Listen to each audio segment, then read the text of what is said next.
Замена тена в холодильнике серии RL36. Старый тен выглядит вот так. Мы установили новый тен. Вложили его в старый поддон. И сейчас будем устанавливать.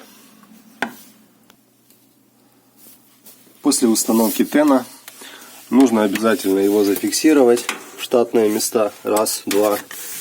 Подключить всю электронику. Одеть крышку, и можно запускать холодильник.